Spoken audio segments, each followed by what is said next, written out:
Picnic at the jetty. I came around the corner. It's a long trek getting out here. Long trek. Even though I live as the crow flies 20 miles. I come by boat. I know every inch, nook and cranny of these secret spots all over this thing. As I sat in that hospital all winter and said, I'll never get to have a picnic in October at the jetty. My favorite thing on earth is a picnic at the jetty in October. My favorite place in the world. The Smithson powdered me on the head right here in 1970. So I stood right here. My family that built that. Getting to have a picnic at the jetty.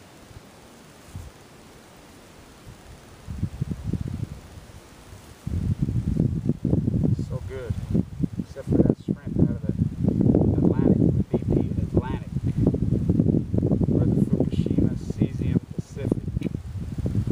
Who'd ever think farm grade would probably be safer? Oh yeah, I'm a juicer. Oh yeah, our water's contaminated, it doesn't matter. As I like to say, what's in my lunchbox?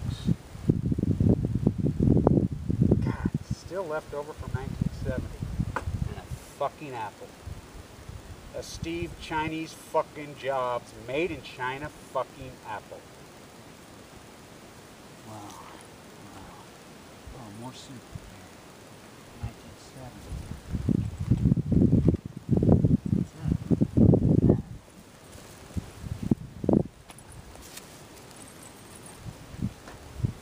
Oh, wow.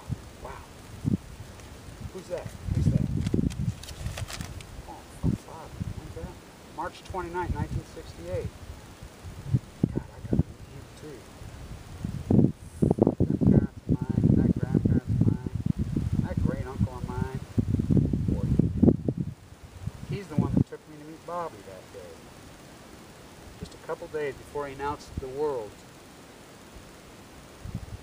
that Martin Luther King had been killed, which is the greatest quote in the history of mankind, I think. And I hope that quote is right. And I think the two greatest speeches ever given probably all happened within 24 hours of each other. His, when he announced to the world that he'd been killed. The night before, when Martin Luther King gave that. That was 1970, Smithson right here. Warhalla. The nuclear triangle. You know, the gay fluid right there, the sun tunnels are right there, the Nevada test site right there. Fucking so much of this, that viral solution storing the waste right there, the nerve gas is stored right there, as no one even knows how the fuck to get out here. Good, good. They did grade some more of the road, I noticed this year. As last year, 2 years ago, I've been out here for 2 years. As you know, I got detoured last year. It'll do my favorite thing. Given 2 months to live with a central line hanging on my chest, full of AML, nuclear fallout caused leukemia. As the Nevada Trench, desert. My father.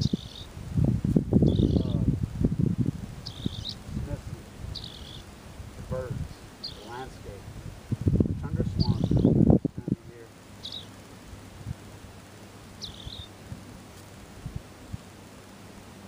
It all ended then. Will it ever come back? I don't know.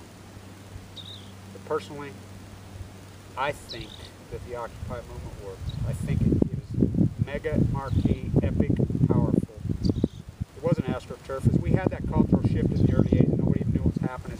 As millions marched anti-nuclear 1982. Millions and millions and millions.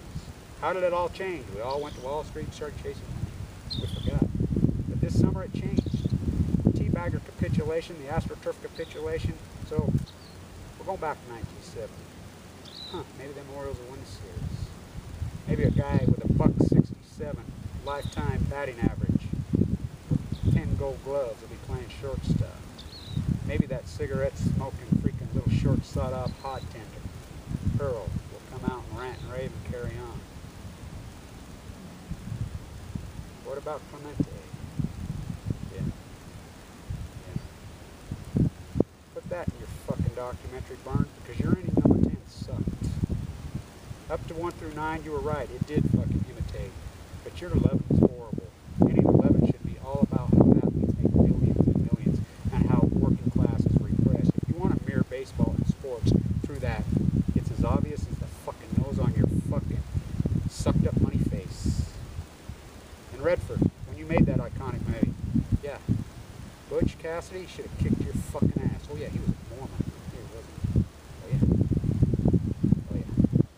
Think he ever visited out in this fucking area? Kid Carson did. I got the film fucking yesterday. I was on Fremont Island. His fucking cross. This is one of the most iconic, gargantuous changes, I think, in the history of mankind happened the last 2 years. I turned to post-ignorance 2 years ago, but Occupy Wall Street, whatever. To the Occupy Wall Streeters, I think it's so iconic as Smithson. He hated museums. He was all about stepping back like Malay, as he could see from the broader perspective. He didn't want museums. Just like the Occupy Wall Street, out in the street, that's where we'll meet. I think it worked, and I think things are changing. I think artistically, cultural, I think we haven't had anything since then. As he said, how come you got dripping coming off those fucking cans? Because you got a fucking drip.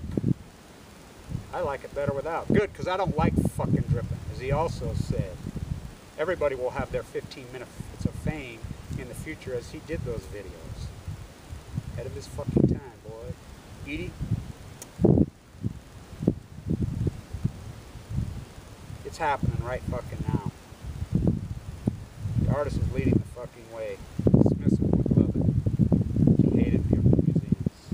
His video killed the media star. The video's killing the museum.